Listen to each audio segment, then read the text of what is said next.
Ticket Machine is the official ticket broker of Spartan Nation. No matter what you need a ticket for, border to border, coast to coast, the Ticket Machine is your ticket source. So whether you need to get into the hottest concerts, the best sporting events, you want the best seats in the house, or you just want to get in the door, when you want to go to any event that requires a ticket, anywhere, border to border, coast to coast, it's always theticketmachine.com. Theticketmachine.com, 517-655-3201. Check it out today at theticketmachine.com. You talked about the different things that you did with the guys going against smaller guys against bigger guys against smaller guys. From that standpoint, I guess, what development and growth did you see from those guys? And also from a practice standpoint, how much is it going to help those bigger guys to go against the bigger guys this year? Well, I think that's going to help a lot. You know, I think what you got in the first part of the question was, again, Miles got to guard Tom. You know, I mean, Tom is a hard guy to guard if you're trying to guard him, to not let him go around you. You know, if you want to sag off him, he's easier to guard. But I mean, we played it so that he had to push up on him and guard him. And not many people can guard him. He's quickest guy as I've ever coached. So that helped him. I think with our bigs, I mean, last year Austin Thornton played center some. Matt Van Dyke, when he wasn't starting, played center some. We had guys playing center that, you know, God, I could have posted up a couple of those guys. So it wasn't a good situation. You know, every time Nick Ward turned around, he made a shot last year. Now the first 2 weeks, every time he turned around, he got a shot blocked. So we've got to learn to adjust. My good friend Doug Herner, who's on our staff kind of as the assistant to the assistant video coordinator, you know, he said it best to me after the first 3 days. He said, "You better be prepared for some ugly practices." I said, "Man, what do you mean? You don't like the team, you know?" He goes, "Yeah, I like the team a lot. Just that you got a lot more guys now that are playing for their lives. Nick is going to get up on those ball screens, or he's going to be enjoying a seat with me, you know, and guys are going to be playing harder and with the length. I mean, it's not just that we have more size, you know. Kenny Goins has a 7'1" reach, you know. Xavier's right around 7. Jaron's 7'4" reach. You know, Gavin, I think, is 6'11" or 7 foot. You know, so we have length. And there hasn't been a lot of times, those of you who follow us a lot, we've had tremendous length. Now, what does that mean? What it does is it means that, you know, all of a sudden the pass that was there isn't there. And our guys haven't adjusted to this. You know, we've turned the ball over too much, and that was one of the things from last year that was a thorn in our side. This year, I think it's for different reasons. But they have helped our guys grow already. I mean, rebound, the ball goes up. There's some bodies going after the ball this year. And, you know, Nick is, at times, one of the smaller bodies. Last year, he was the Jolly Greek Giant over a bunch of, you know, small guys. So that's been an adjustment. And like Doug said, you know, I can't be frustrated with our defense is better, so shots aren't as easy. You know, we have guys that, you know, we got subs that could be starters and starters that could be subs, and it's a good problem to have. Like in 05, you know, when we were able to play a lot of guys that way, and we got size, which we didn't have then. So, you know, putting them together is still going to be a job in itself, but a job I'm looking forward to. Tom, right here in the middle. You mentioned the pressure. Last year, Miles, as a freshman, it seemed like he dealt with it a little bit. This year, though, as a sophomore, I imagine you guys have had some conversations over the summer and with him coming back. How is he handling it? How does he kind of recognize his role and just kind of how it fits? So Miles is an incredible kid. You know, how he handled it last year was great. How he handled the situation was great. How he stayed so humble. How he's done such a good job in school. All the things that you think would start to drift away because, you know, he's in his second year, maybe more fat and sassy and comfortable, have gone just the opposite. I think he's more hungry than he was even, but he's handled it. But I think you're kidding, we're all kidding ourselves, including me, if we don't think there's more pressure on him than anybody, because there is. And, you know, and sometimes, you he's gonna have to handle that in different ways. And of all the times, I can tell him things from other players, but this is gonna be the great time. This is where Gary Harris is and Magic's and Draymond's and, people like that are really gonna help because I didn't have a chance to leave after my freshman year, sophomore year. I had a chance to leave. It was to go to Gogebic, transfer to a junior college. It wasn't good enough to play at Northern. So a little different scenario for me.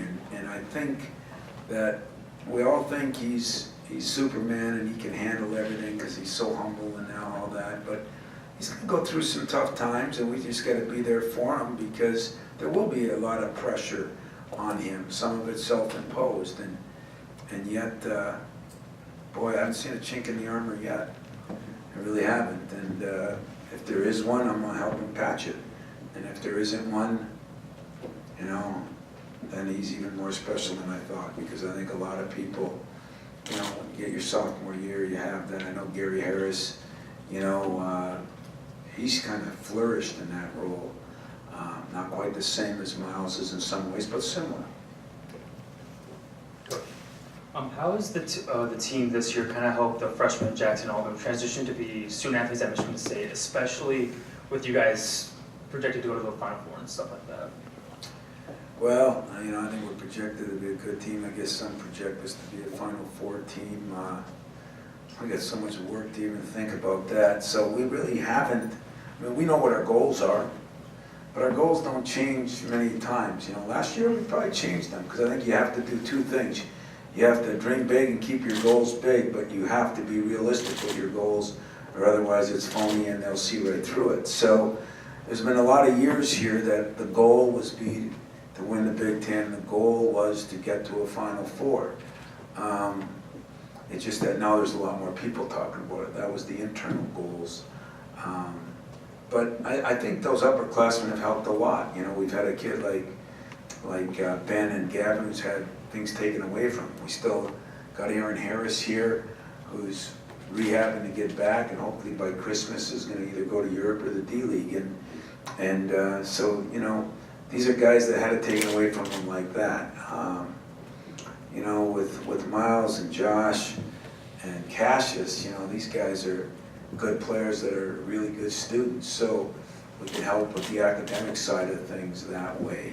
Gavin's already graduated, Ben's already graduated, Tom's this close to graduating. So, I guess maybe there's no pressure on them. Maybe it's all on me because I've said way too many good things about my team today already. So hopefully I don't see you guys for 2 months so I can get back to being a jerk because this is how I really feel about my team. I just don't want to tell them that every day.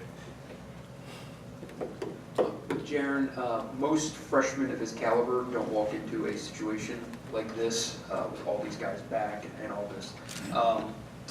How do you think he will handle, not having limitless minutes, limitless shots, all these opportunities that other guys like him kind of get? I think he'll handle it great. He's been raised really well. And like I said, mom and dad are both in the athletic world, They understand it. At Lawlemere, where he played, not positive, but I think he might have been the third leading scorer just because of situations there. He's a very unselfish kid. You never know until things happen. You never know how guys handle something until something goes wrong.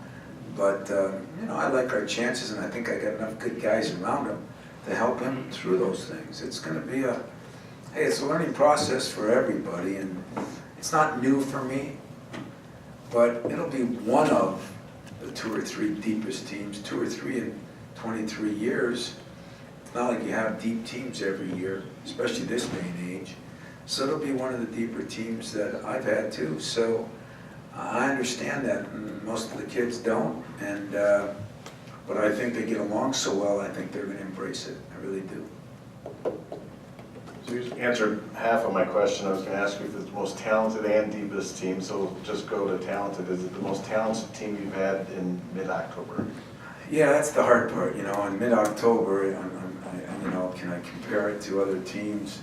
I never remember what mid-October was, you know, like, you know, the, Preseason.